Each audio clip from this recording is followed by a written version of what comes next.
El tema de hoy es catálisis y los catalizadores, los protagonistas de la catálisis. La velocidad de reacción puede ser modificada por sustancias que se llaman catalizadores, que tienen la particularidad que no aparecen en el balance global de la reacción, es decir, no son reactivos ni productos. Como les dije, las sustancias se llaman catalizadores y la reacción o el proceso o el fenómeno catálisis. Hay definiciones también muy viejas de los catalizadores donde se precisa que el catalizador es una sustancia que cambia la velocidad de una reacción química. Y allá en 1902 se decía que no se modificaba en el proceso. En realidad existe una modificación del catalizador que se conoce como la desactivación del catalizador. No nos vamos a dedicar a eso, les comento para que sepan. Bien, los catalizadores dijimos que cambiaban la velocidad de reacción porque les cuento que podemos tener catalizadores que aumentan la velocidad de reacción y aquellos que la disminuyen, que se conocen como inhibidores. Nosotros nos vamos a dedicar a los que aumentan la velocidad de reacción. Bien, la clasificación de las reacciones catalíticas es pueden ser de tres tipos: homogénea, heterogénea y, en un apartado especial, las enzimáticas, que involucran catalizadores biológicos que no vamos a ver en esta materia. Las reacciones homogéneas son aquellas en que tanto el catalizador como los reactivos y productos están en la misma fase. En general, la fase es la fase líquida, es la que conocemos muchas veces en la síntesis orgánica. Las reacciones catalíticas heterogéneas, desde el punto de vista industrial a gran escala, son las más comunes y las más importantes.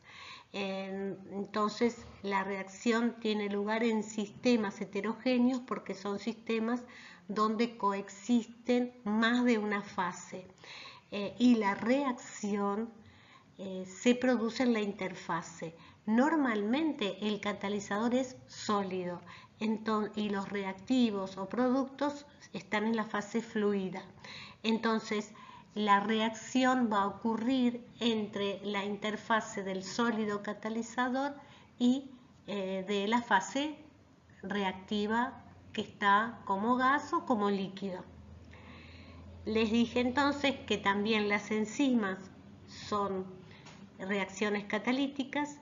Los catalizadores en este caso son proteínas, son catalizadores biológicos, proteínas de alto peso molecular, y la característica que tienen las enzimas es que funcionan a baja temperatura con una alta eficiencia. Eficiencia en términos, como veremos más adelante, de actividad y selectividad, que es lo que vamos a ver ahora, a precisar esos términos. Bien, las funciones de un catalizador son, como les adelanté recién, actividad, selectividad, energía de activación y equilibrio.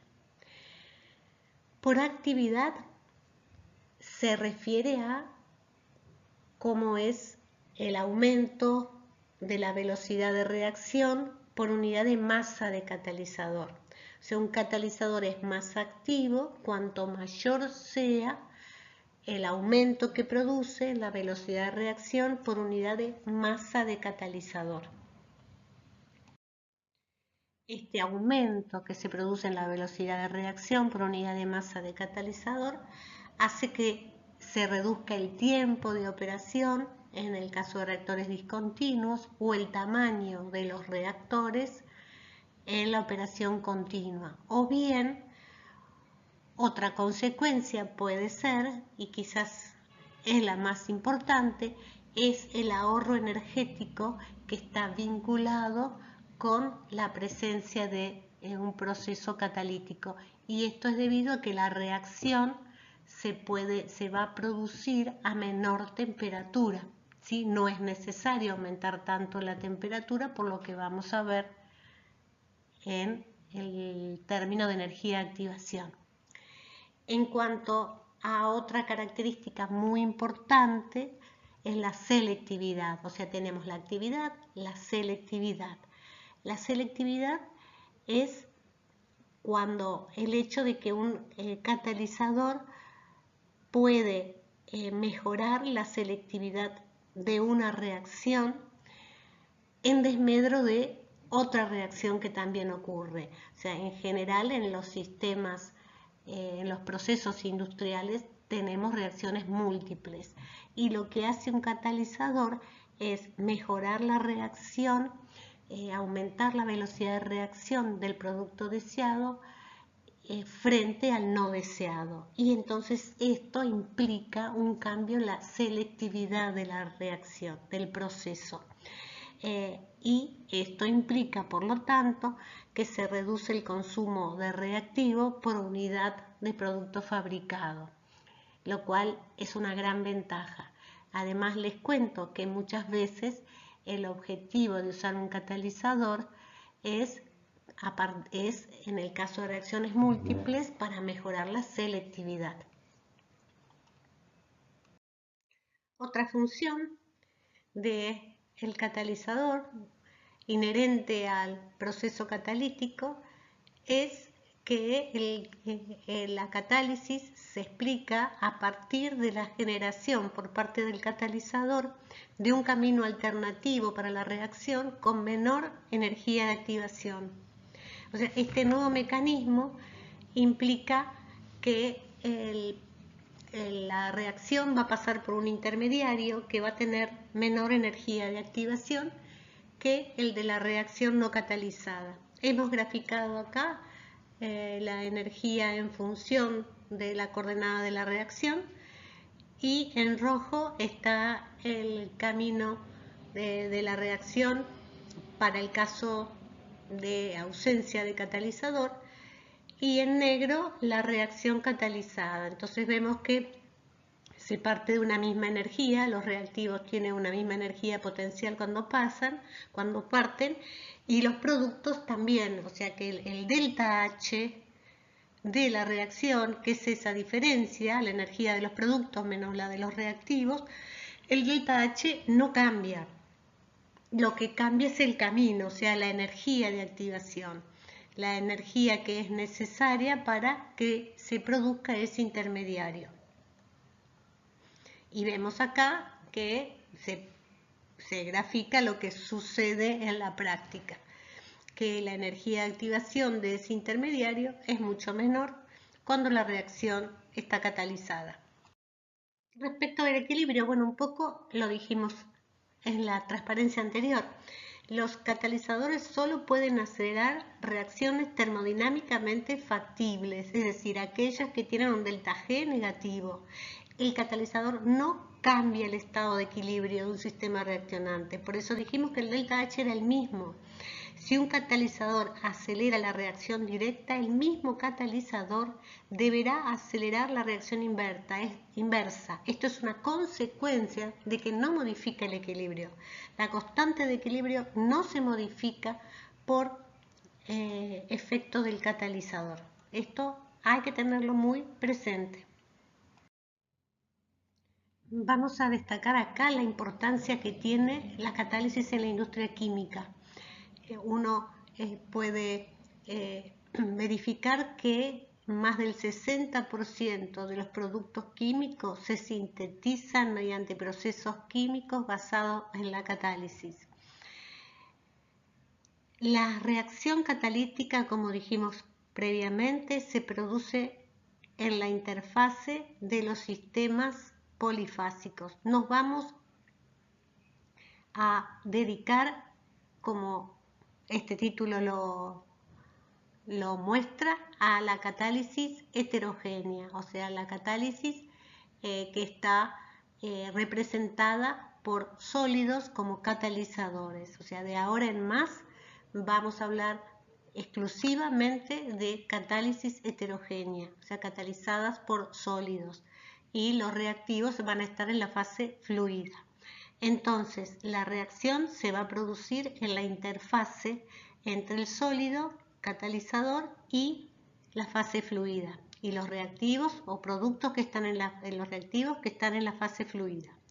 Es por esto, como ocurre la interfase, que tiene mucha importancia la estructura superficial de los sólidos.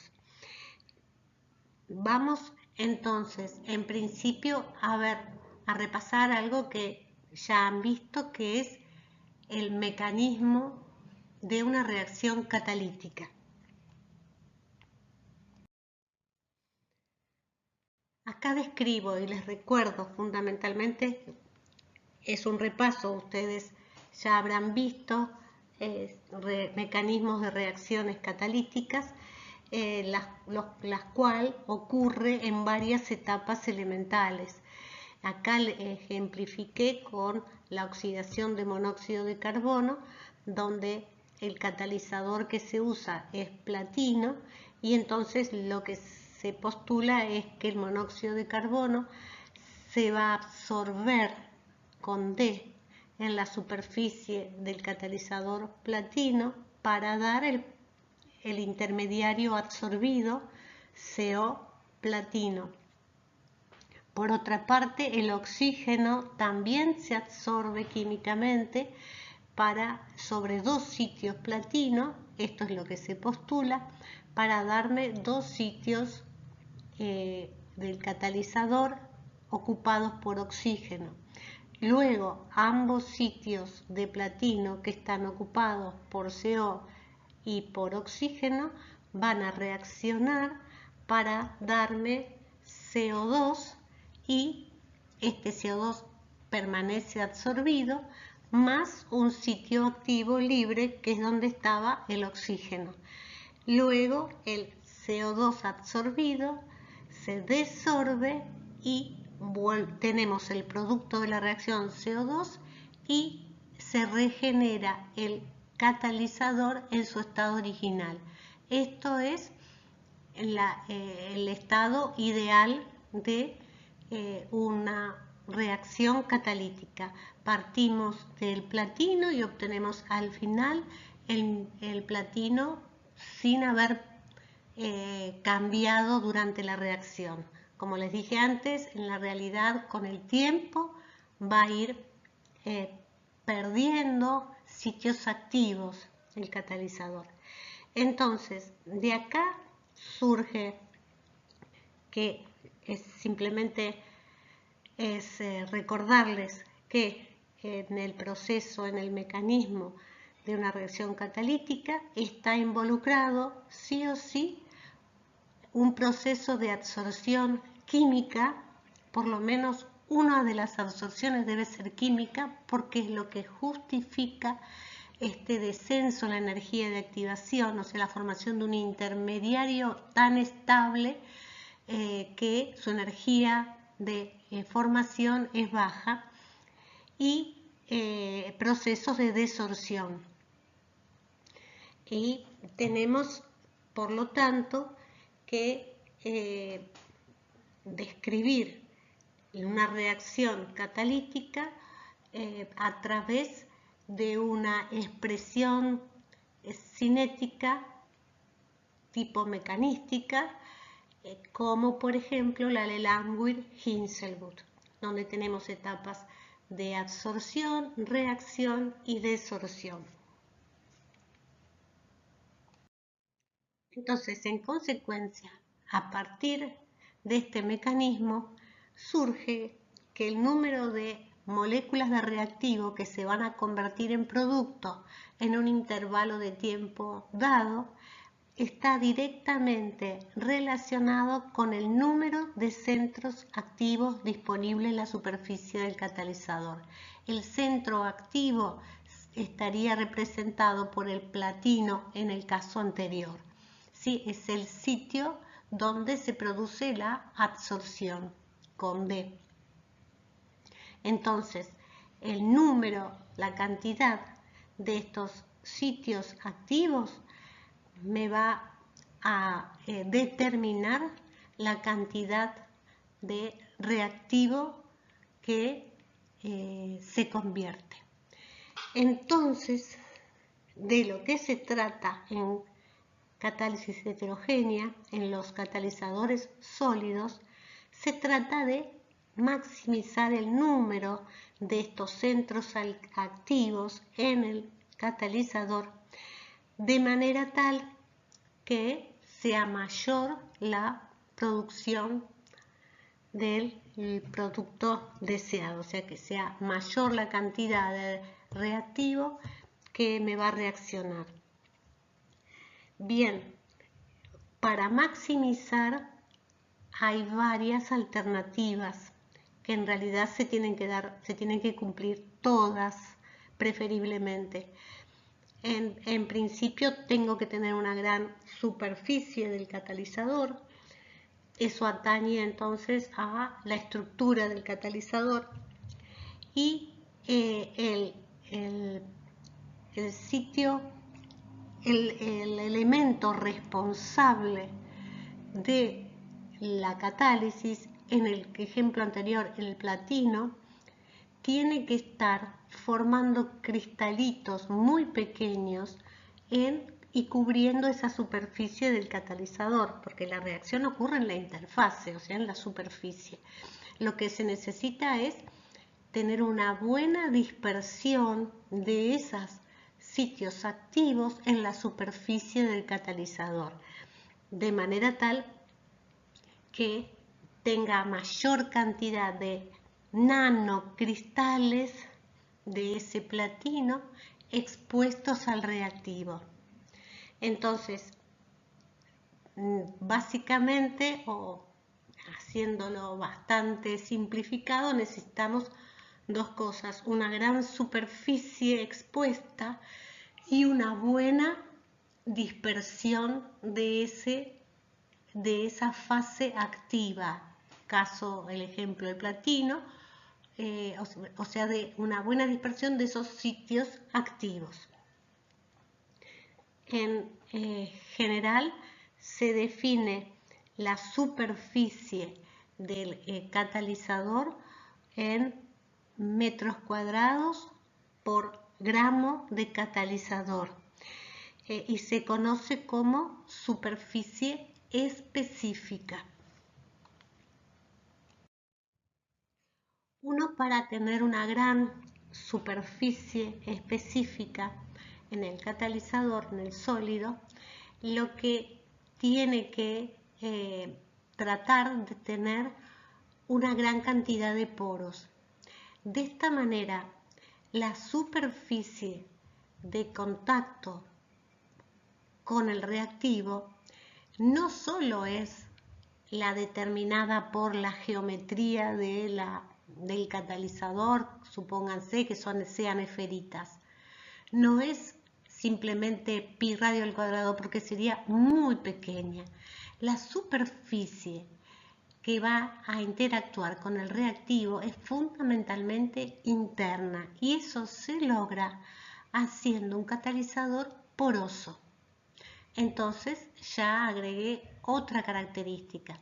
O sea, el catalizador tiene que tener una gran superficie por unidad de masa y tiene que tener, y por lo tanto, para tener una gran superficie va a tener que tener una gran cantidad de espacios dentro del catalizador, lo que se conoce como poros. Tengo que tener un gran volumen de poros. Entonces, lo que les voy a mostrar ahora es, voy a describir las técnicas mediante las cuales uno puede caracterizar la estructura del catalizador. Es una estructura, en este caso, textural.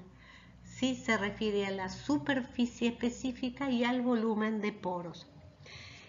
En principio, la superficie específica se determina a partir de la absorción con D, como ven acá, de nitrógeno a baja temperatura, que el nitrógeno absorbido va a formar una monocapa sobre la superficie de este sólido poroso.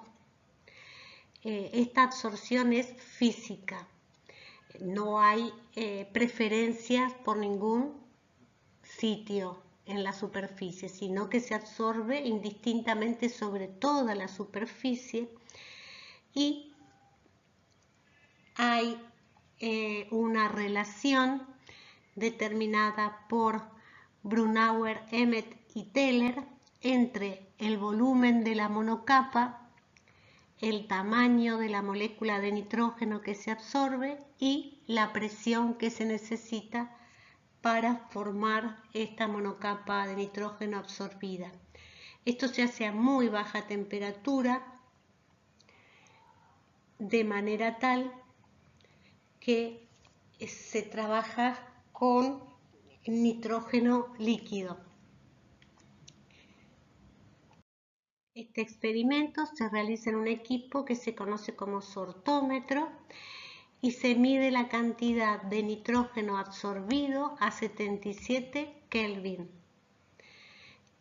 Se mide sobre una muestra con una masa conocida y se va incrementando la presión, o sea, se determina la presión parcial de nitrógeno y la cantidad, el volumen absorbido.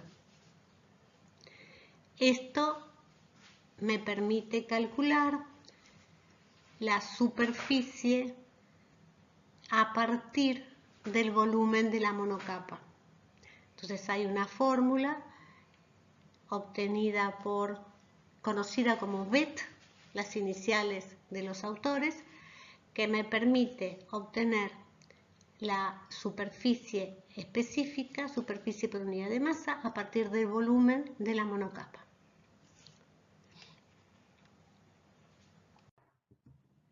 Para determinar el volumen de poros se usa el método de helio-mercurio y este permite conocer el volumen total de poros, la densidad real que se determina con el helio y la densidad aparente que se determina con el mercurio. Ocurre que el helio no se absorbe sobre las paredes, entonces sobre las paredes del sólido. Entonces se introduce, sumerge una masa determinada de catalizador en helio y el helio se introduce en todos los huecos y de esa manera, a partir del volumen desplazado de helio, uno puede determinar el volumen de poros, que es el volumen de helio desplazado, porque el helio entra en todos los poros. Conociendo entonces el volumen de helio desplazado y la masa que yo usé para hacer la técnica, la masa de sólido, me queda que ese volumen desplazado, quiero marcar, es el volumen del sólido. Entonces, masa sobre volumen de sólido me va a dar la densidad del sólido que constituye el catalizador. Bien, por otro lado, si yo sumerjo una masa determinada de catalizador en mercurio, el volumen desplazado va a ser el correspondiente a lo que llamamos al sólido catalizador, que está en forma de pastilla, o sea, la partícula de catalizador, que en general se lo conoce como pastilla porque, como les voy a explicar más adelante, se forma a partir del sólido catalizador por presión distintas formas de catalizador, cilindro, esfera, anillos Raji y demás. Entonces, cuando se sumerge la pastilla dentro del mercurio, el volumen desplazado va a ser el volumen de toda esa pastilla, porque el mercurio no entra en los poros. O sea que el volumen desplazado es el volumen de sólido que está constituida la pastilla y el volumen de poros que tiene la pastilla, porque el mercurio, repito, no entra en los poros. Entonces, la masa de la pastilla sobre ese volumen desplazado, que es volumen de sólido más volumen de poros, o también llamamos hueco, me da la densidad que se conoce como densidad aparente de la pastilla. Es la masa sobre el volumen de la pastilla. Ese volumen de la pastilla es volumen de sólido más volumen de los poros que tiene adentro. Bueno, ahora, ¿cómo obtuve la densidad del sólido, la densidad aparente? Y ahora el objetivo era también, fundamentalmente, sacar el volumen de poros o volumen de huecos por unidad de masa. Lo llamamos V sub G.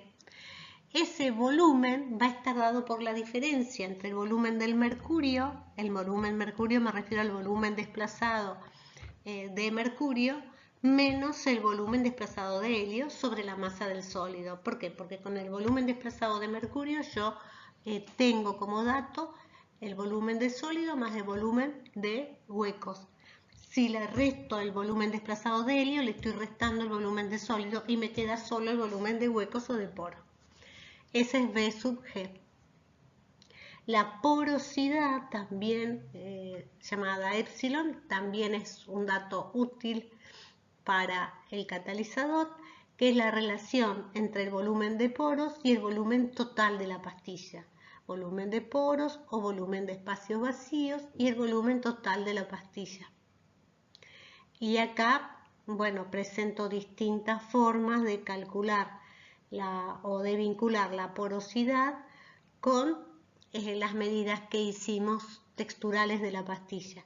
Fíjense, aquí me queda que la porosidad va a ser igual a la densidad ρP, que es la densidad aparente, por el volumen de poros por unidad de masa.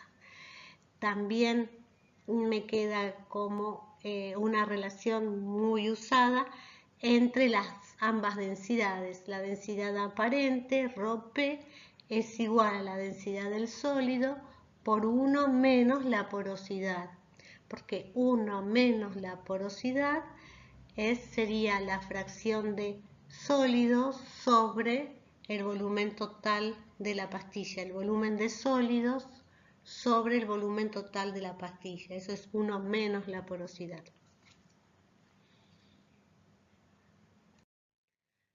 Otro dato textural del catalizador es conocer la distribución de tamaños de poro. O sea, yo puedo decir que mi catalizador tiene tal volumen de poro, pero muchas veces me gustaría saber qué tamaño tienen esos poros.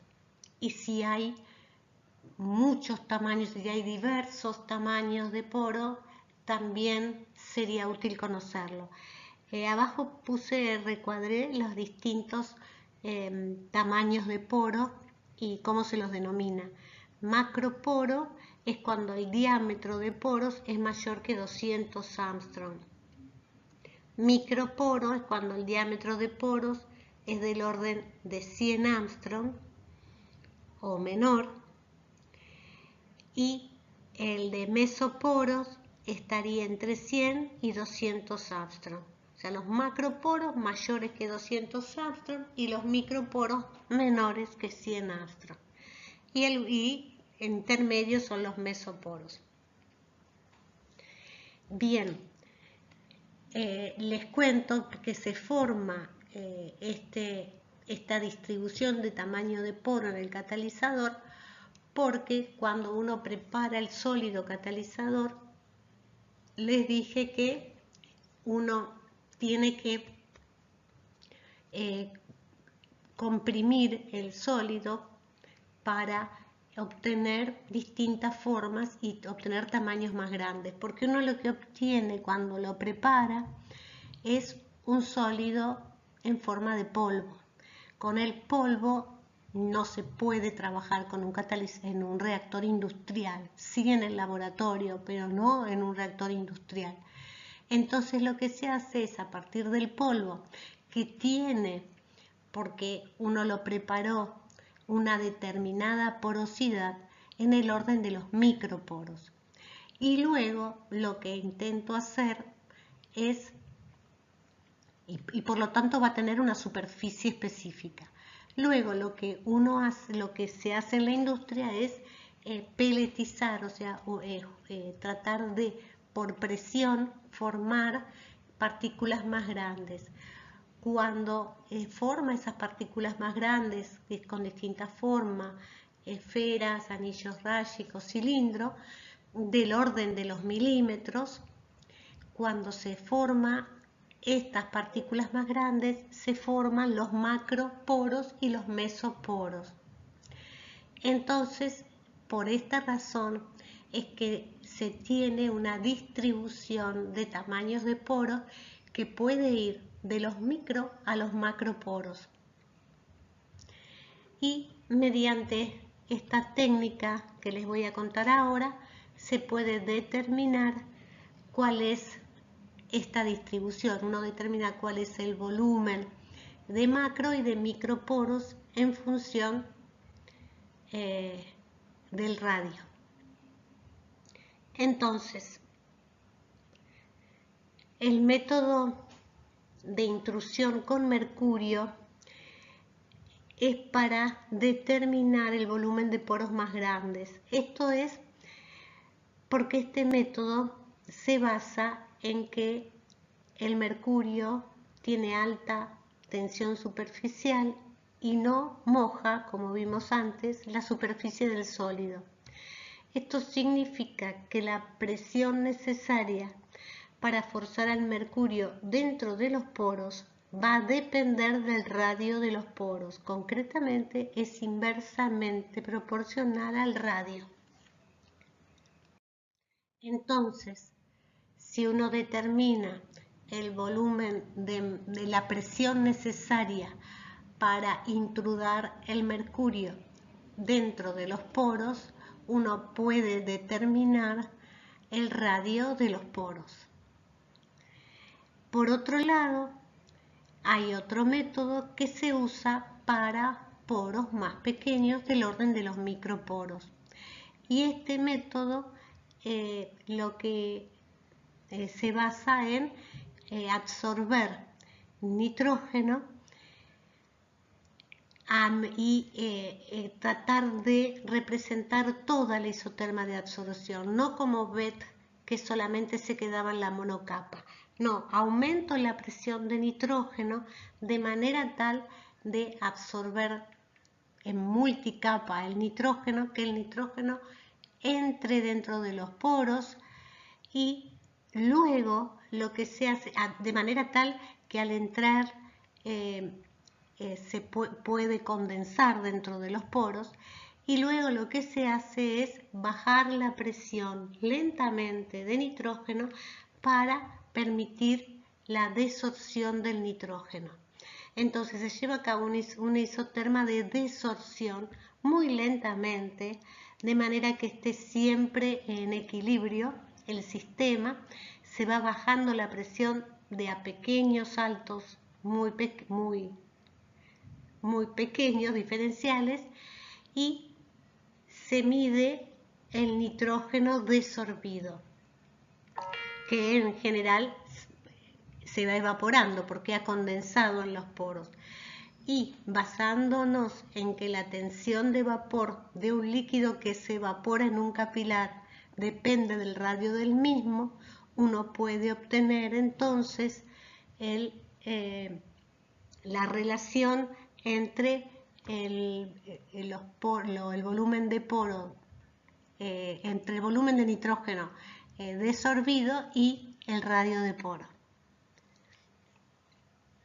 Entonces, como se dice más abajo, normalmente es necesario combinar ambos métodos para cubrir el amplio espectro de 10.000 Armstrong a 10 Armstrong, que es lo que puede existir en un catalizador que se conoce como bidisperso, con los dos rangos de diámetro de poro, macro y microporos.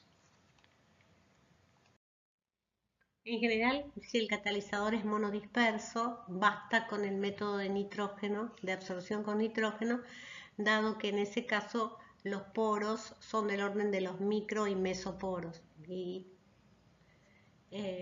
se puede solamente con esa técnica determinar el radio medio de poros.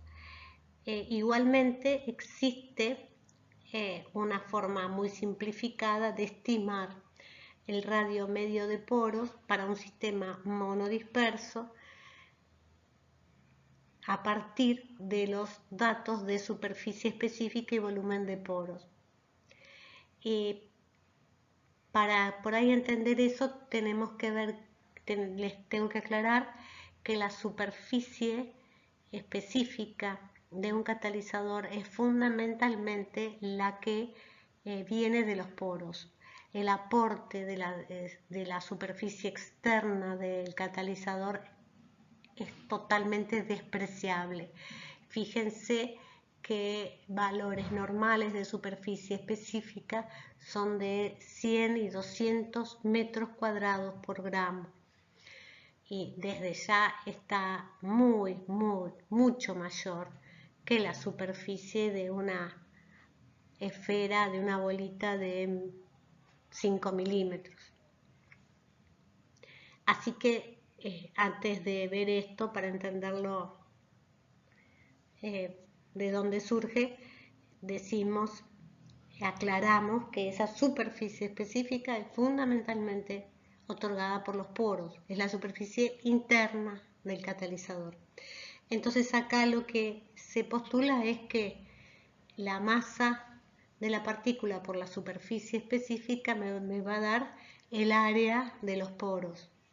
Y el área de los poros, si la considero los poros cilíndricos y rectos, sería 2pi por el radio de poros, que lo llamé A, por la longitud L, por el número de poros. El volumen está dado por la masa de la partícula multiplicado por el volumen de poros determinado por el método de helio-mercurio. Y en este caso el volumen del poro va a ser pi por radio al cuadrado por la longitud del poro por n. Si uno hace el cociente, se va a n, que es el número que no podíamos saber, que es el número de poros, y me queda que el radio medio es 2 veces el volumen de poros sobre la superficie específica. Bueno, vamos a comenzar ahora, vamos a encarar la cinética de la reacción catalítica.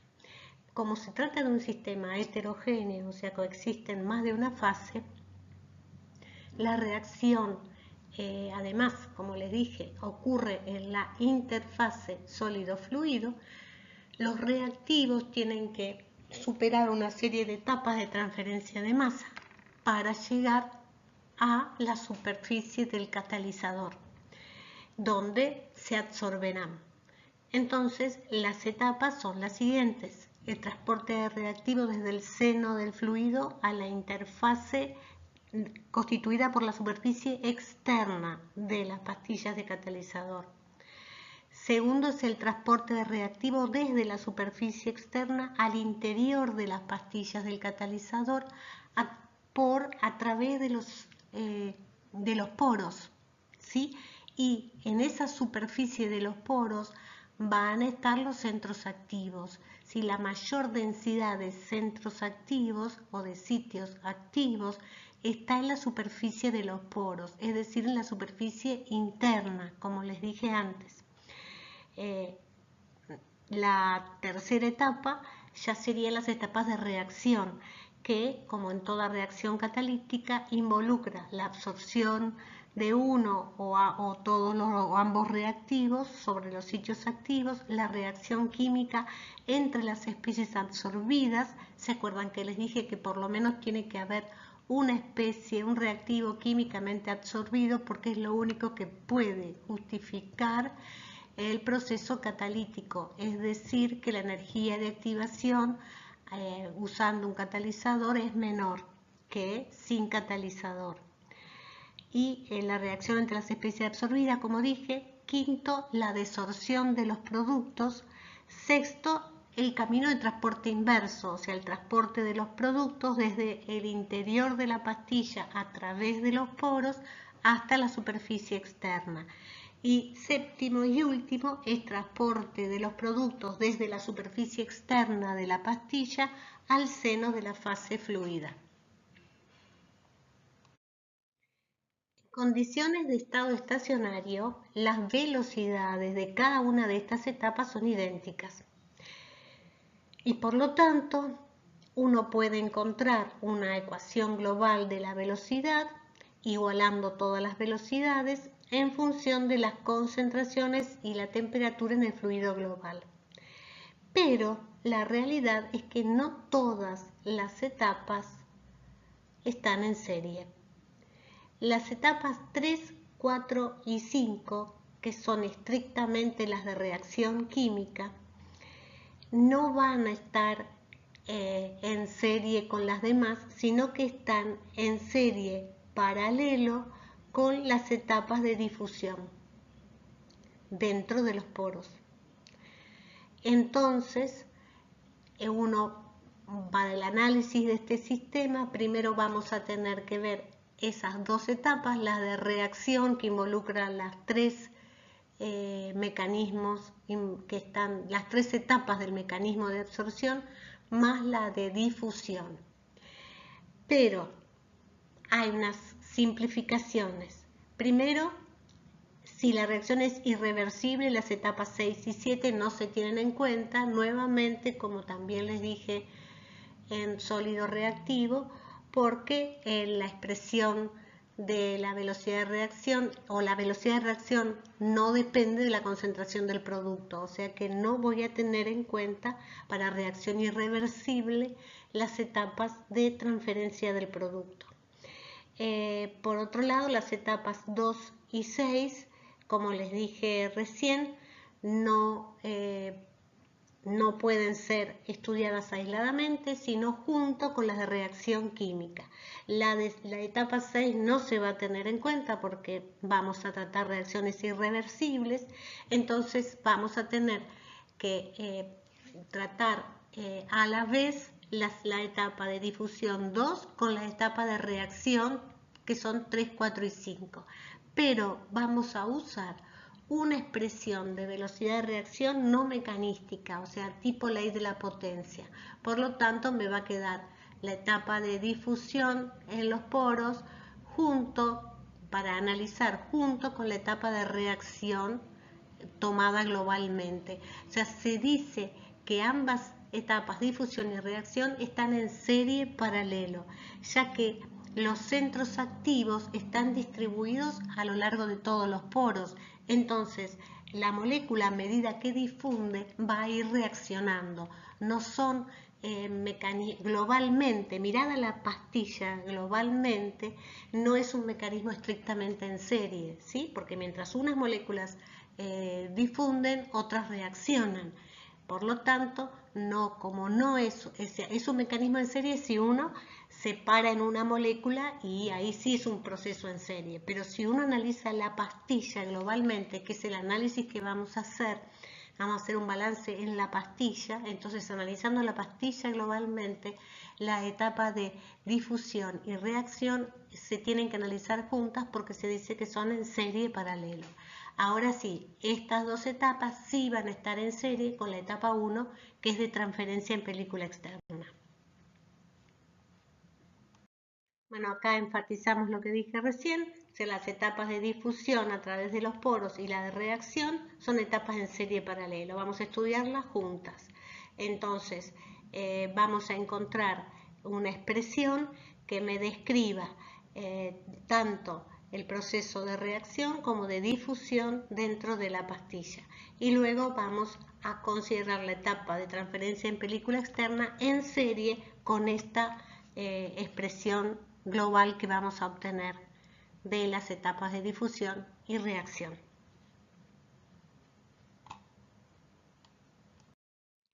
Antes de comenzar el análisis de las etapas de difusión y reacción, de difusión en los poros y reacción, quiero definirles los coeficientes de difusión que van a estar en juego para la transferencia de masa y de conductividad térmica para la transferencia de calor. ¿Por qué? Porque sabemos que la superficie del catalizador es casi toda interna. Por lo tanto, la reacción va a ocurrir en el interior del catalizador, cuando el reactivo difunde a través de los poros. Se va a generar un gradiente de concentración y un gradiente de temperaturas también, o sea, son resistencias a la transferencia de masa y de calor, la etapa de difusión dentro del poro. Y como les dije anteriormente, vamos a analizar simultáneamente el planteo de la difusión y de la reacción en la pastilla. Y entonces también les dije que se va a ver a la pastilla como un todo, en forma global. Por eso se dice que mientras unas moléculas reaccionan, otras difunden y el mecanismo es en serie paralelo. Entonces, al analizar, al visualizar la partícula en forma global, se van a definir parámetros de transporte en materiales porosos y no en medios homogéneos. O sea, no puedo hablar de difusividad en un medio homogéneo, como siempre hablaron, sino de una difusividad efectiva, porque está relacionada con la difusión en un medio poroso, en un medio que tiene sólido y huecos y espacios vacíos. ¿Sí? No voy a analizar la difusión en un poro, sino en toda una partícula, y esa partícula es heterogénea. Entonces voy a hablar de una difusividad efectiva y lo mismo para la transferencia de calor. Voy a hablar de una conductividad térmica efectiva en un medio que tiene sólido y huecos, en un medio que es heterogéneo.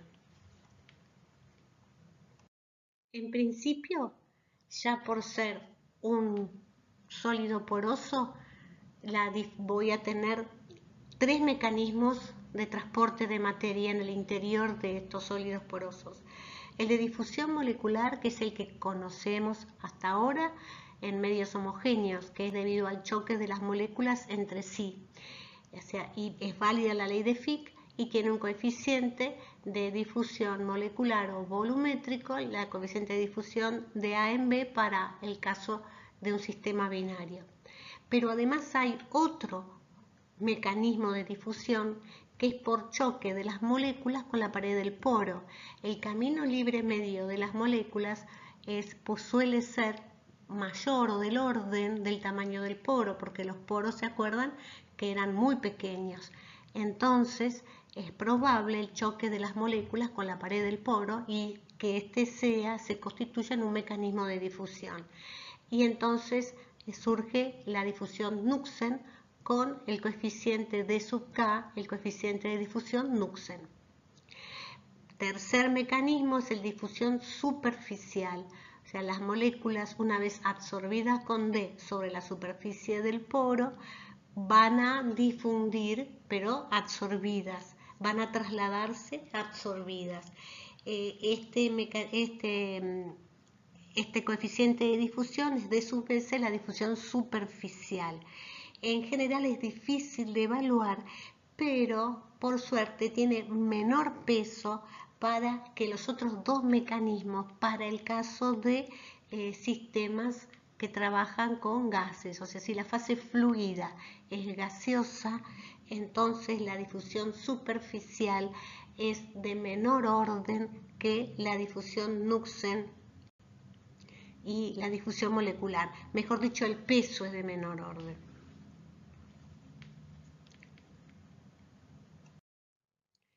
Para hallar la expresión del flujo de A en el caso de un sólido poroso, vamos a plantear que es válida la ley de Fick. ¿Sí? Por lo tanto, por analogía, nuestro flujo de A través de un sólido poroso lo voy a definir como menos el coeficiente de difusión por la derivada de la concentración respecto de X, siendo X la dirección de la difusión. Pero este coeficiente de difusión, les dije, tiene que tener en cuenta tanto la difusión molecular como la difusividad Knudsen. Entonces, este coeficiente de difusión, o más bien su resistencia, va a ser igual a la suma de la resistencia a la difusión molecular y a la resistencia a la difusión Knudsen. Por otro lado, se supone que el modelo de los poros tienen geometría cilíndrica y recta. Esto se llama modelo asumido por Wheeler. Y entonces la realidad es que los poros están interconectados y por lo tanto con una trayectoria zigzagueante, y por lo tanto su verdadera longitud va a ser igual a la dirección X de difusión multiplicado por un delta, por un factor delta, que es la tortuosidad. Que tiene en cuenta esto, tiene en cuenta que los poros están interconectados y tienen una trayectoria zigzagueante. Entonces vamos a corregir el camino de la difusión por este factor de tortuosidad. Entonces en la ecuación 2 hemos multiplicado diferencial X por delta para tener en cuenta la tortuosidad, pero también hemos afectado el numerador, o sea la difusividad, por la porosidad. ¿Por qué? Porque la difusión está ocurriendo solo en la fracción de los sitios vacíos, en los poros. Por lo tanto, hay un nuevo parámetro que surge de acá, que como ven es válido solo para sólidos porosos, que es la difusividad efectiva, el cual es igual a la difusividad por la porosidad sobre la tortuosidad, siendo la difusividad, ¿se acuerdan? Su inversa, la suma de las inversas de la difusividad molecular y la difusividad Knudsen. En general se encuentra que la tortuosidad es 1 sobre la porosidad, con lo cual si se asume esta relación, uno puede decir que la difusividad efectiva es igual a la difusividad promedio multiplicada por la porosidad al cuadrado.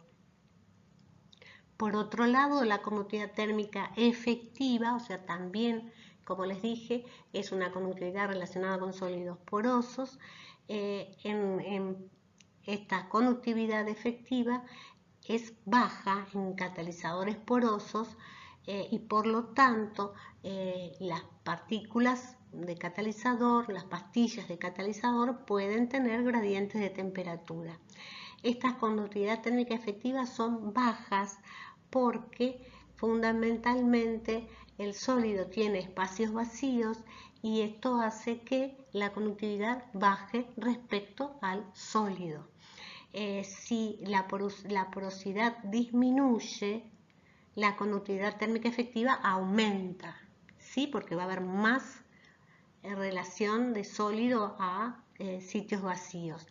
La conductividad térmica del sólido con el cual se prepara el material catalítico no tiene nada que ver, no tiene gran efecto sobre el valor de la conductividad térmica efectiva cuando el sólido está lleno de poros.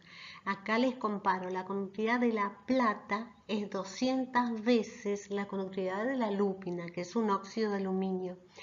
En cambio, cuando yo a la plata la tengo porosa y a la lúmina también la tengo porosa, resulta ser que de esas 200 órdenes que había de diferencia pasa a ser el doble, nada más. ¿Sí? O sea que la presencia de huecos hace que la conductividad baje enormemente. Por otro lado, se vio que no hay efecto apreciable de la presión sobre la conductividad térmica efectiva. Si bien a presiones bajas, la conductividad térmica efectiva aumenta si la presión aumenta.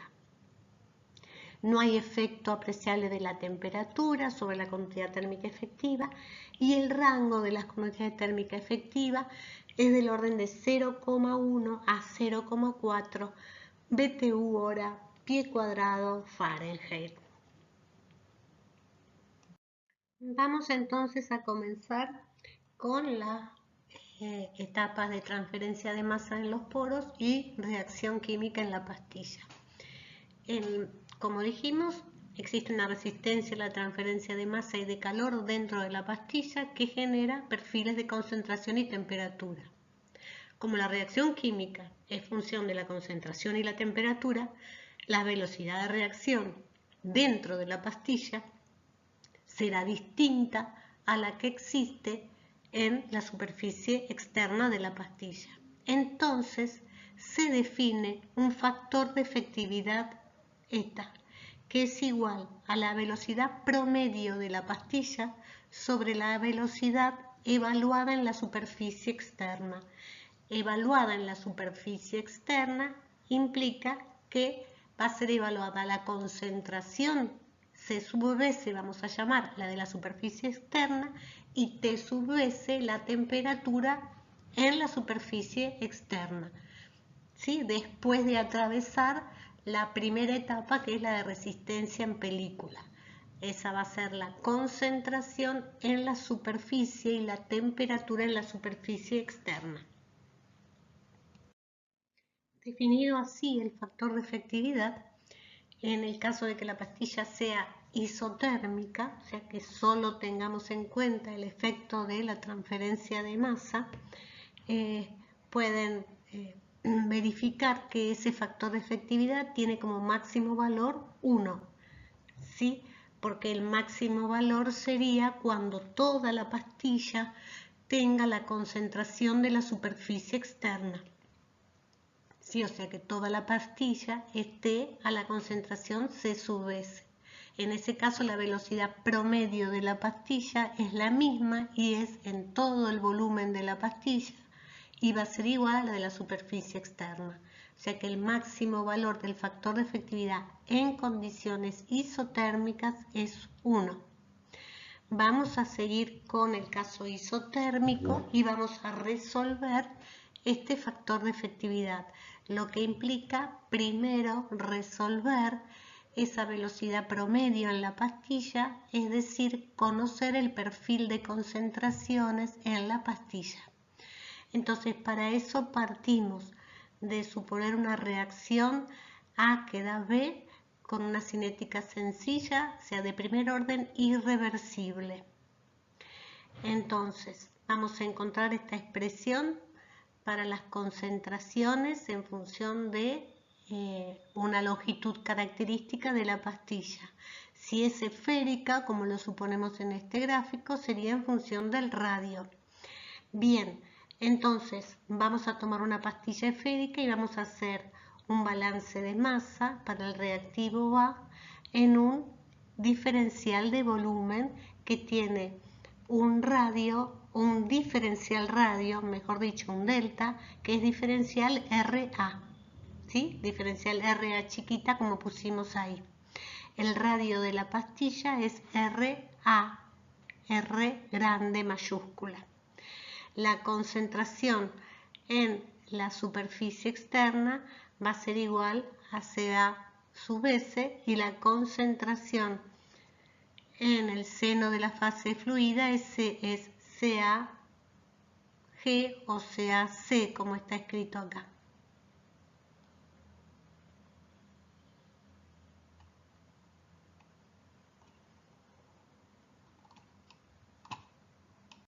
Entonces hacemos ese balance de masa en el diferencial volumen que hemos tomado como volumen de control y en ese balance vamos a tener que considerar la velocidad de difusión del reactivo A menos la velocidad de difusión, primero la velocidad de difusión de entrada a ese diferencial de volumen, la velocidad de difusión de salida de ese diferencial de volumen va a ser igual a la velocidad de desaparición de A en ese diferencial de volumen, en ese elemento de volumen.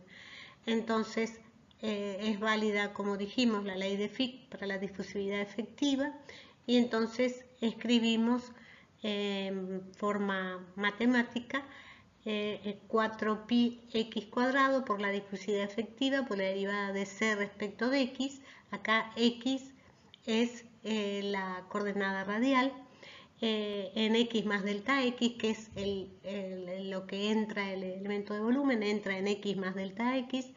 Lo que sale es el valor del área, 4pi x cuadrado por la difusividad efectiva derivada de c respecto de x, es lo que entra a través de la superficie x. Y la velocidad de desaparición de A es r por delta v. Entonces, ese r por delta v lo hemos explicitado como 4pi el radio al cuadrado por el delta x, que sería el delta de volumen, multiplicado por la expresión cinética, consideramos una tipo ley de la potencia, y acá lo que escribimos es un coeficiente cinético por la concentración de A elevado a la 1, porque es de primer orden irreversible. Pero ese coeficiente cinético está expresado por unidad de masa normalmente cuando uno usa catalizadores. Por lo tanto, lo tenemos que multiplicar por la densidad aparente de la pastilla, que sería masa sobre volumen de pastilla, de manera tal que el balance me quede en moles por unidad de tiempo y que el coeficiente cinético que está por unidad de masa se convierta en un coeficiente cinético por volumen de pastilla, que es K por la densidad aparente. Ese sería un coeficiente cinético por volumen de pastilla, porque estoy haciendo el balance en un volumen de pastilla. O sea que yo, si quiero expresar con una sola constante K por ρp, sería un K por volumen de pastilla, K sub Vp, por ejemplo, es por volumen de pastilla. Entonces se supone la difusividad efectiva independiente de la concentración, se toma el límite cuando delta x o delta r, que es lo mismo, tiende a 0, y se llega a la ecuación diferencial que rige para una pastilla esférica. Entonces acá queda la ecuación diferencial válida para geometría esférica, siendo x el radio de la pastilla, y acá sí marqué en un círculo el producto K por ρp, que sería un KVP, un coeficiente cinético por volumen de pastilla. Esta ecuación diferencial me va a representar, la solución va a representar la variación de la concentración del reactivo dentro de la pastilla en función del radio. Para la solución tengo que plantear las condiciones de contorno, que es cuando x es igual a 0, o sea, en el centro de la pastilla, la derivada es 0 porque no hay, por cuestión de simetría, ¿sí? En la superficie externa, o sea que cuando x igual a x sub s, la concentración c sub s es igual a la concentración en el seno de la fase fluida, que la llamamos c sub g. Si en este caso esta condición de contorno vale si no hay gradientes en película externa. Si hubiera una resistencia en película externa, entonces no sería C sub G del seno de la fase fluida, sino sería una concentración después de la caída de la película externa.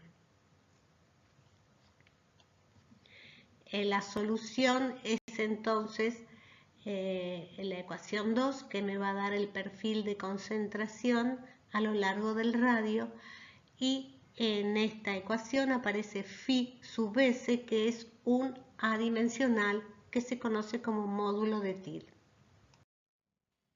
Este módulo de Thiele es un adimensional que se calcula a partir de un término relacionado con la geometría de la pastilla, en este caso el radio de la pastilla, que lo llamé aquí XS porque consideramos S de esfera, es el radio de la esfera, multiplicada por la raíz de el coeficiente cinético por volumen de pastilla o bien K por la densidad aparente dividido la difusividad efectiva.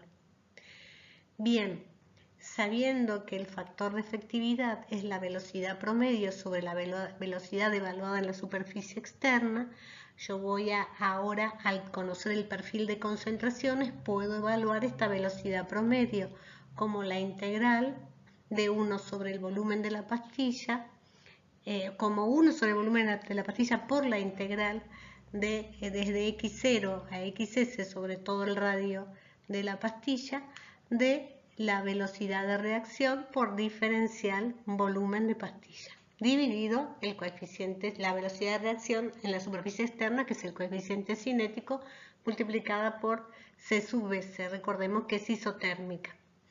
Así que la temperatura no está explícitamente puesta, pero la temperatura se usó para calcular el coeficiente cinético. Entonces la solución es el factor de efectividad para el caso de una pastilla esférica en condiciones isotérmicas. ¿Sí? Esta es la solución del factor de efectividad para pastilla esférica. 3 sobre módulo de TIL por 1 más la tangente hiperbólica del módulo de TIL menos 1 sobre el módulo de TIL. Se puede hacer el mismo balance para una placa plana de longitud infinita. Me queda una ecuación diferencial como la que está recuadrada aquí en rojo, y luego, resolviendo el factor de efectividad, encontramos que el factor de efectividad para el caso de placa plana es la tangente hiperbólica del módulo de TIL, o sea de phi, sobre phi, el módulo de TIL para placa plana. Esto vale, como siempre, para geometría plana, reacción de primer orden irreversible, que es para lo cual lo hemos resuelto, y condiciones isotérmicas.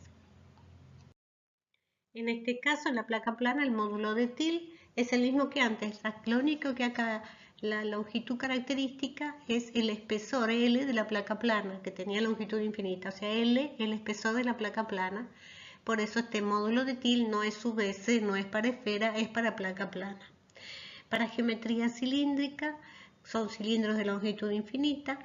Nuevamente se plantea el balance de masa, se obtiene la ecuación diferencial para la forma cilíndrica, se obtiene el factor de efectividad y fíjense que queda en función de J0 y J1 las funciones de Bessel.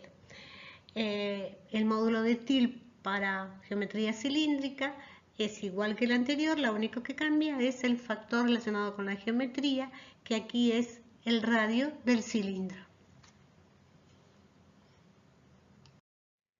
Acá hemos resumido las distintas soluciones del factor de efectividad y las distintas definiciones de módulo de TIL según la geometría.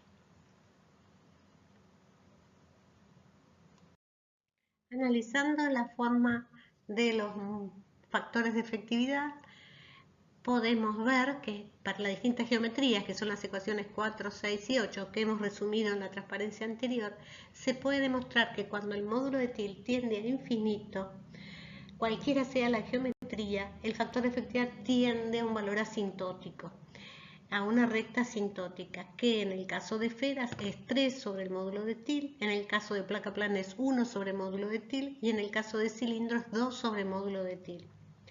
Esta zona asintótica se caracteriza por regir a módulos de TIL elevados. Un módulo de TIL alto, el módulo de TIL, recuerden que era la velocidad de reacción sobre la velocidad de difusión, implica que la velocidad de reacción es mucho mayor que la velocidad de difusión. Por lo tanto, en la zona asintótica corresponde a la situación en la cual la difusión dentro de los reactivos está limitada, es decir, o sea, es la velocidad más baja a la difusión frente a la velocidad de reacción. O sea que podemos decir que el proceso está influenciado, pseudo controlado por la difusión. Decimos un pseudo control porque como no son etapas en serie estrictamente, no podemos hablar de control, pero podemos decir que el sistema va a estar influenciado por la resistencia a la difusión. ¿Sí? ¿Por qué? Porque es muy baja la velocidad de difusión frente a la de reacción. Tiene que quedar claro que eso no significa que la velocidad de reacción no participe de la velocidad global. ¿Sí? Va a seguir porque no es un proceso en serie, no es que para nada aparece la expresión cinética. No, la velocidad de reacción es la velocidad evaluada en la superficie externa por el factor de efectividad. O sea que siempre, independientemente de que el factor de efectividad sea igual a 1 sobre, esté en la zona asintótica y que por lo tanto la etapa más lenta es la difusión, la velocidad de reacción siempre sigue tallando, siempre sigue estando porque lo va a aparecer a través de RS. Bueno, en esa zona asintótica el valor del factor de efectividad vemos que depende de la geometría. Entonces, lo que se hace es redefinir los módulos de TIL para que la zona asintótica sea igual para todas las geometrías y sea igual a la de placa plana, o sea, 1 sobre módulo de TIL. Y eso implica entonces modificar el módulo de TIL para esferas y para cilindros. Si el módulo de TIL para esferas lo divido por 3, entonces la zona asintótica va a ser 1 sobre módulo de TIL. Y en el caso de cilindros, si lo divido por 2, me va a dar la zona asintótica 1 sobre módulo de TIL, igual que placa plana. Eso significa que para esferas la longitud característica va a ser radio sobre 3, o sea, el factor por el cual multiplica la raíz que está relacionado con la geometría va a ser radio sobre 3 y en el caso de cilindros va a ser radio sobre 2. ¿Y eso qué significa? Radio sobre 3 en esferas y radio sobre 2 sobre cilindros. Para cilindros es la relación entre el volumen sobre el área externa. El volumen de una esfera sobre el área externa de la esfera me da radio sobre 3. Sí, porque es 4/3 de pi radio al cubo sobre 4 pi radio al cuadrado. Radio sobre 3. Y para cilindros, el volumen del cilindro sobre el área externa del cilindro es radio sobre 2. Entonces, haciendo esta transformación, podemos decir que en la zona asintótica para todas las geometrías va a ser la misma, va a ser 1 sobre módulo de TIL. El factor de efectividad va a ser 1 sobre módulo de TIL. Y después dijimos que el factor de efectividad va a tender a 1 para el caso de que no haya resistencia a la difusión y que toda la pastilla esté a la concentración C sub S. Eso en el caso isotérmico, ¿no? Va a tender a 1. Entonces significa que esto ¿cuándo va a pasar? Cuando módulos de TIL sean bajos, porque si el módulo de TIL es bajo, significa que la velocidad de difusión es mucho más alta que la de reacción. El reactivo entra a toda la pastilla, todo el volumen de pastilla, la velocidad de difusión es mucho más rápida que la de reacción y por lo tanto toda la pastilla va a estar a la concentración C sub S de la superficie externa. Entonces, ¿qué tenemos? Que a bajos módulos de TIL el factor de efectividad tiende a 1 y a altos módulos de TIL tiende a 1 sobre módulo de TIL. Eso para cualquier geometría.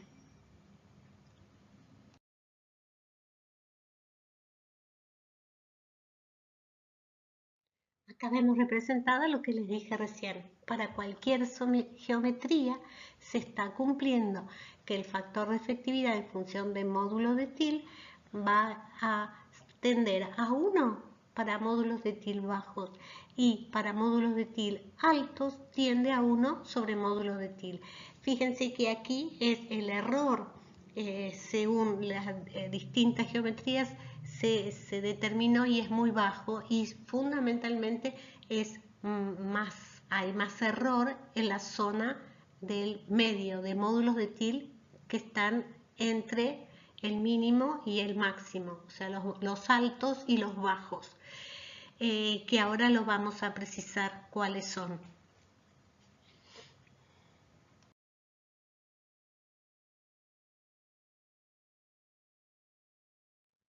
Bien, acá vemos entonces que el módulo de TIL se redefine como volumen sobre área externa por esta raíz que vincula la velocidad de reacción con la velocidad de difusión. Y acá además hemos hecho otra ampliación, que es respecto del orden. Habíamos obtenido esto para orden igual a 1 irreversible. Bueno, si el orden es n irreversible, vale esta expresión, o sea, está multiplicada a la n más 1 sobre 2 a la 1 medio, y la raíz está multiplicada por, o sea, el coeficiente cinético está multiplicada por la concentración C sub S a la n menos 1. Para este módulo de TIL, o sea que está corregido en cuanto a la longitud característica, que va a ser, en este caso, radio sobre 3 para esferas, radio sobre 2 para cilindros, o el espesor de la placa plana. Y corregido también para el orden de reacción igual a n. Ahí ahora sí les puedo dar los rangos en los cuales uno puede considerar que el módulo de TIL es alto o el módulo de TIL es bajo. O sea, si el módulo de TIL si el factor de efectividad empieza a tender a 1 sobre módulo de TIL, o sea, la zona asintótica, es cuando el módulo de TIL es mayor que 3, mayor o igual que 3. Y el factor de efectividad tiende a 1 es cuando el módulo de TIL es menor o igual que 1/3. Entonces vimos a bajos módulos de TIL, en este momento ya precisamos menores que 1/3, es la zona en la cual la velocidad de reacción es mucho menor que la velocidad de difusión. Difunde rápidamente, el reactivo entra a toda la pastilla y toda la pastilla está a la concentración de la superficie externa. El factor de efectividad es 1. Por el otro lado, módulos de TIL mayores que 3, estoy en módulos de TIL altos, el factor de efectividad tiende a la zona asintótica, estoy en el caso en el cual la velocidad de difusión es mucho menor que la de reacción. Entonces estoy en la zona de gran influencia difusional. Entre ambas zonas, la solución del factor de efectividad es la general, la que hayamos obtenido para placa plana, porque al cambiar el módulo de TIL y adaptarlo y unirlo para todas las geometrías, ahora la solución que vamos a usar para cualquier geometría es esta, tangente hiperbólica del módulo de TIL sobre el módulo de TIL. O sea que en la zona mixta, que es la zona que va entre 1/3 y 0,3 de módulo de TIL, vale la solución de la ecuación diferencial de placa plana, que es tangente hiperbólica de módulo de TIL sobre módulo de TIL. Y en esa zona es donde les dije que hay cierto error, cierta dispersión dependiendo de la geometría. Vemos acá si podemos contestar las siguientes preguntas. Primero, ¿cómo evaluar si el factor de efectividad es significativamente menor que 1? O sea, que está fuera de la condición de factor de efectividad igual a 1, que es donde había influencia química. Y la otra pregunta es si el factor de efectividad es evidentemente menor que 1, o sea que estoy en la zona de influencia difusional, ¿cómo hacer para evaluarlo con la mínima cantidad de datos experimentales? Empezamos por la primera pregunta. ¿Cómo hacer para saber si el factor de efectividad es 1 o no es 1? Entonces, supongamos que uno tiene una medida experimental de la velocidad de reacción y que la resistencia en la película gaseosa es despreciable, o sea, la concentración C sub S sobre la superficie de la partícula es igual a C sub G en el seno de la fase fluida. Entonces vamos a considerar geometría esférica, reacción de primer orden irreversible, y por lo tanto el módulo de TIL va a ser igual al radio XS sobre 3 por la raíz del coeficiente cinético, aquí está por unidad de masa, por la densidad aparente dividido la difusividad efectiva. Si el módulo de TIL es menor o igual que 1/3, teníamos que el factor de efectividad tendía a 1. ¿Sí? Habíamos visto antes esto. Entonces, supongamos que sea menor o igual que 1/3, de manera que el factor de efectividad tiende a 1, me queda que eliminamos el 3 como denominador en el 1/3 y en radio sobre 3, me queda que el radio xs por la raíz de ρ por el coeficiente cinético dividido la difusividad efectiva es menor o igual a 1. Entonces, ahora elevo todo al cuadrado y me queda radio al cuadrado por, y se va la raíz cuadrada, que era lo que quería. Pero acá hice otro reemplazo. Fíjense, en vez de poner el coeficiente cinético, puse la velocidad de reacción dividido C sub S. ¿Y esto de dónde viene? Fíjense a la izquierda la ecuación. Yo sé que la velocidad de reacción va a ser igual a K por la concentración sobre la superficie externa si es que el factor de efectividad es igual a 1, como estamos suponiendo.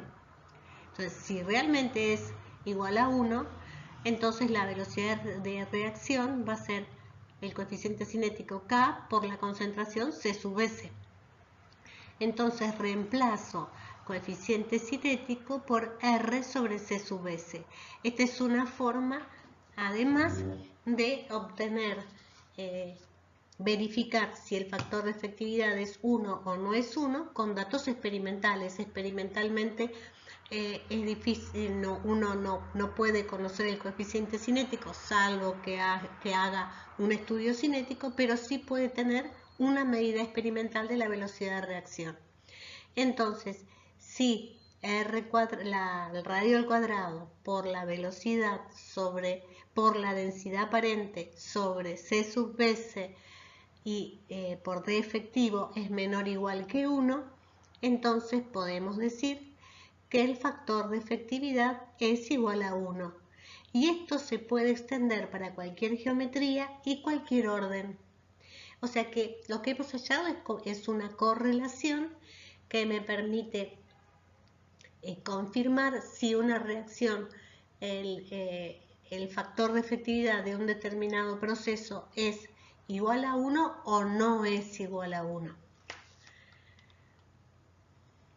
La segunda pregunta era cómo evaluar el factor de efectividad con el mínimo número de medidas experimentales. Entonces, supónganse que se tienen dos medidas experimentales de la velocidad de reacción, una de ellas R1, que se obtiene para un tamaño determinado de pastilla, y otra R2, que se obtiene para un tamaño de pastilla muy especial, muy pequeño, prácticamente polvo.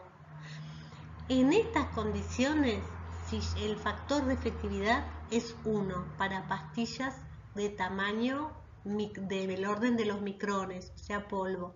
¿Eso por qué es? Porque una forma de disminuir el módulo de Tilly que sea menor que 1/3 es bajando el diámetro de la partícula, el diámetro de la pastilla de catalizador. Bueno, si lo bajamos y está en tamaño del orden de los micrones, podemos decir seguramente que el factor de efectividad es igual a 1. Entonces, en resumen, si yo quiero conocer el factor de efectividad para un determinado proceso, uno puede medir la velocidad de reacción para el mismo catalizador pero en polvo, luego medir la velocidad de reacción para el catalizador original, con el tamaño original. Como yo sé que el que es en polvo, el factor de efectividad es 1, yo puedo escribir que R1 es igual a RS por el factor de efectividad 1, ¿sí? Esto es por la definición de factor de efectividad. R2 es directamente RS, porque el factor de efectividad es 1, porque es polvo.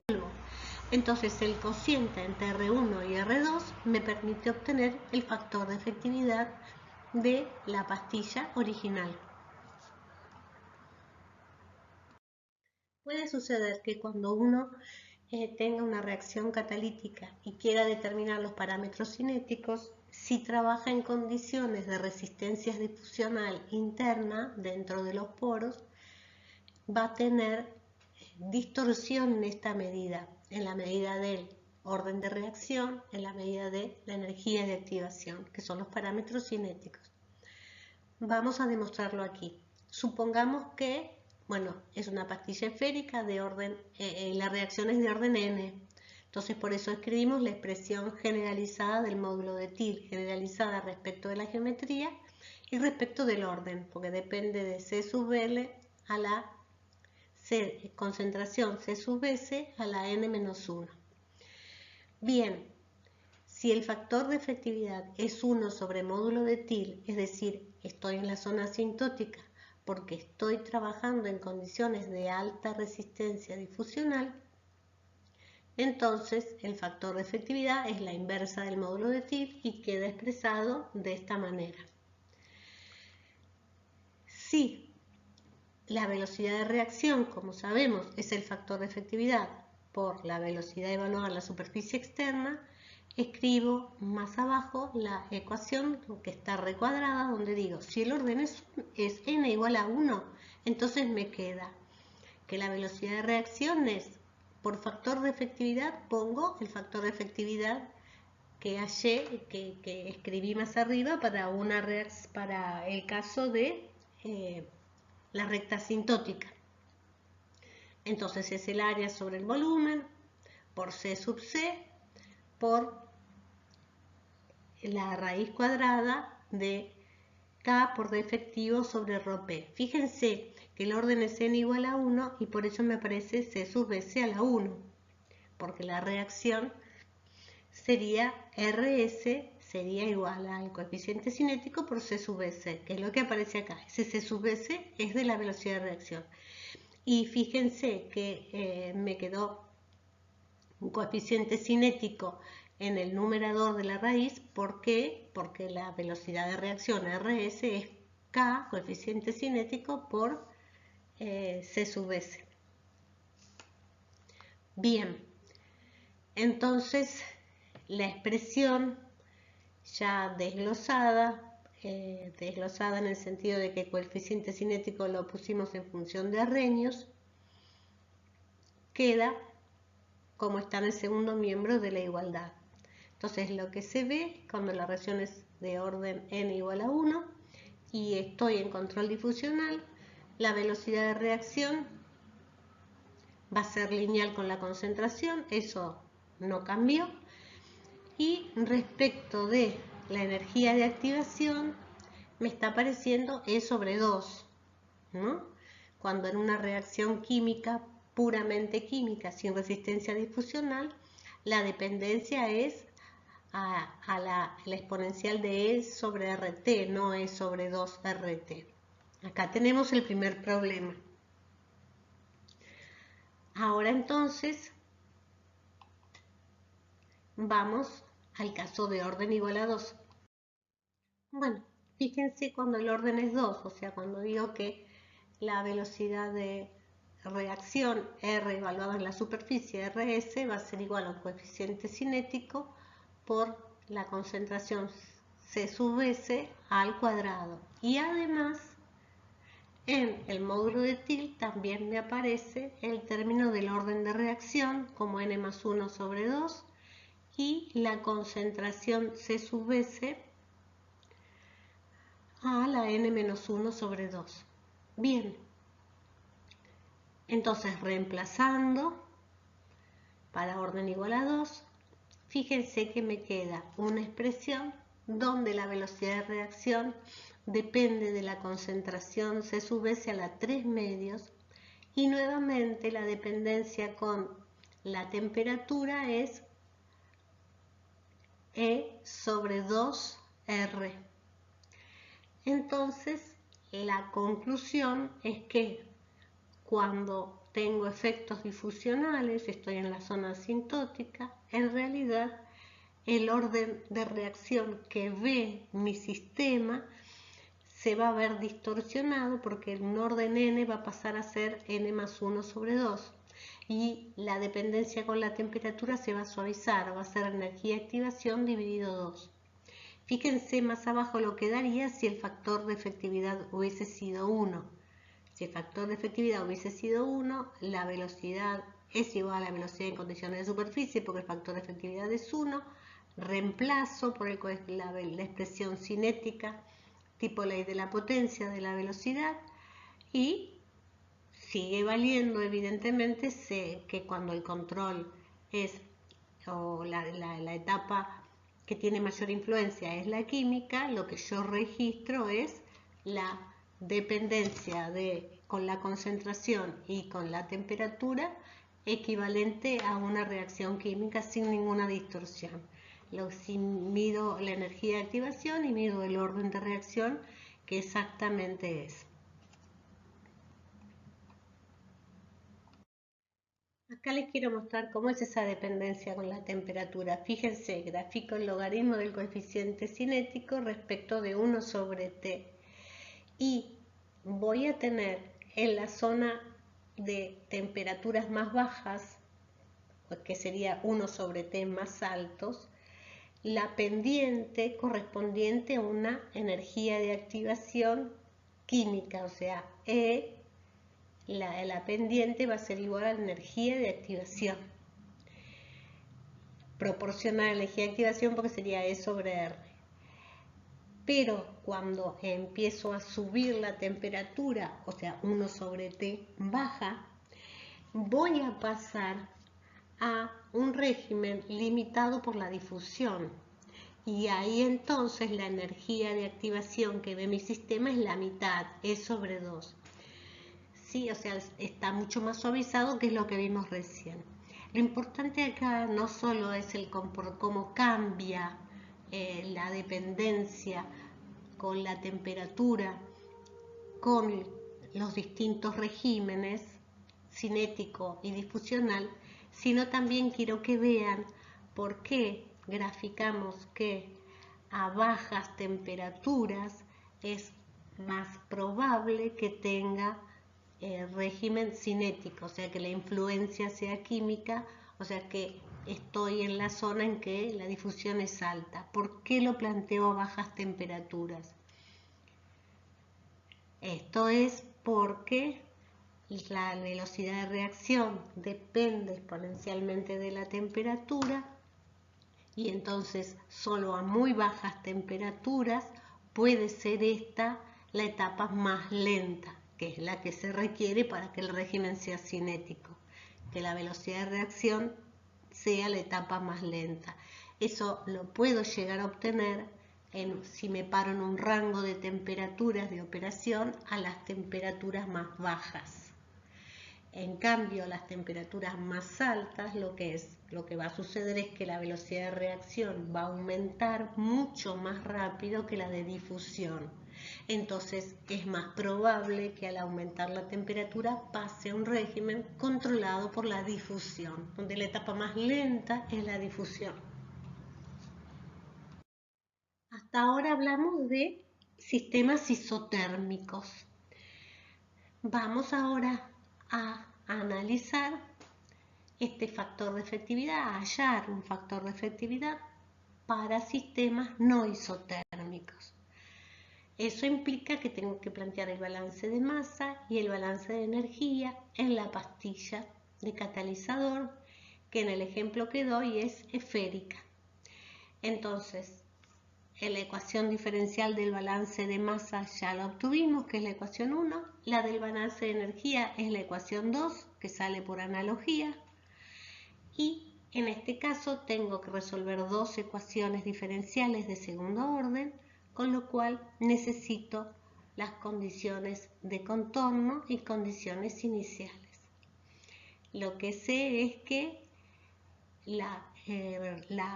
para un radio igual a RS, que en este caso se llama XS, la concentración en la superficie voy a decir que es la misma que en el seno de la fase fluida porque supongo que no hay resistencia en película externa.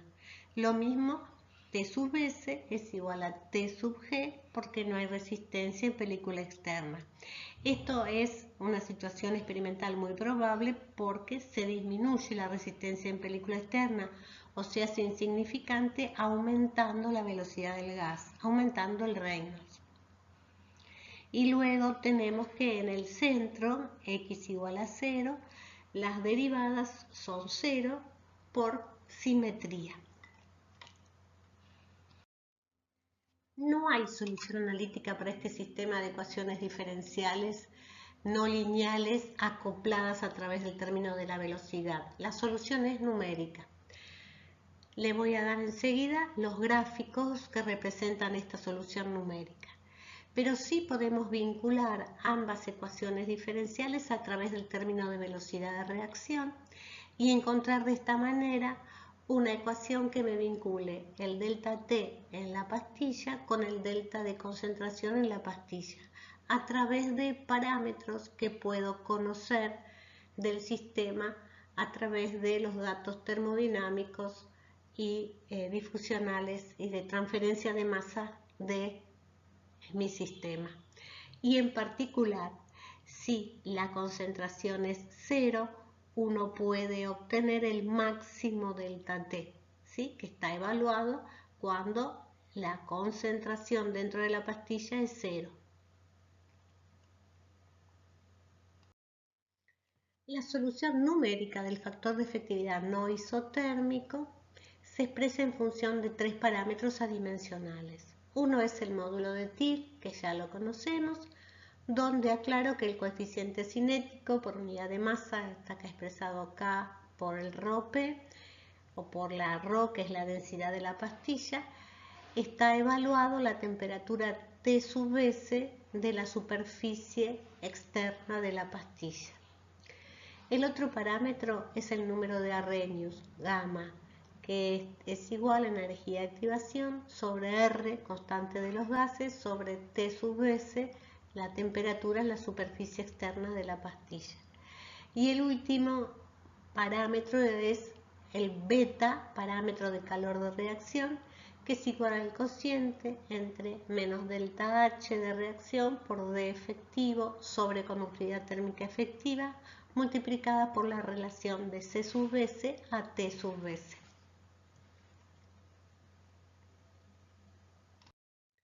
Acá se representa el factor de efectividad, en función del módulo de TIL. Los gráficos están expresados como factor de efectividad en función del módulo de TIL para un determinado gamma. Y tenemos como parámetro beta. Beta igual a 0 es el caso isotérmico. Bien, por eso la curva de beta igual a 0 es similar a la que les mostré antes en el caso isotérmico.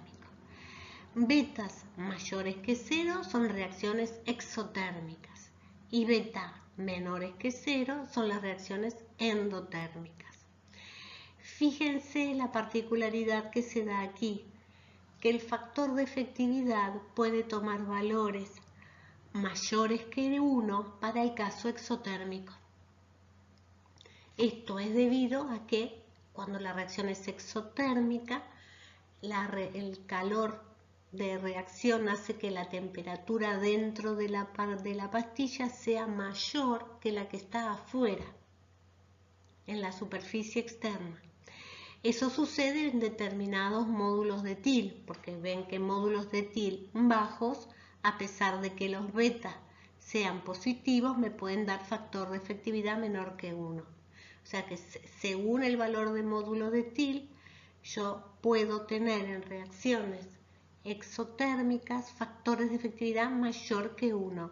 La temperatura dentro de la pastilla es mayor que en la superficie externa. Esto es porque el calor generado dentro de la pastilla es alto, fundamentalmente porque tiene mayor cantidad de sitios activos, y luego ese calor va a ir disminuyendo a medida que ese calor se transfiere a la superficie externa. Y entonces esto hace que el factor de efectividad pueda ser mayor que 1 en el caso de reacciones no isotérmicas.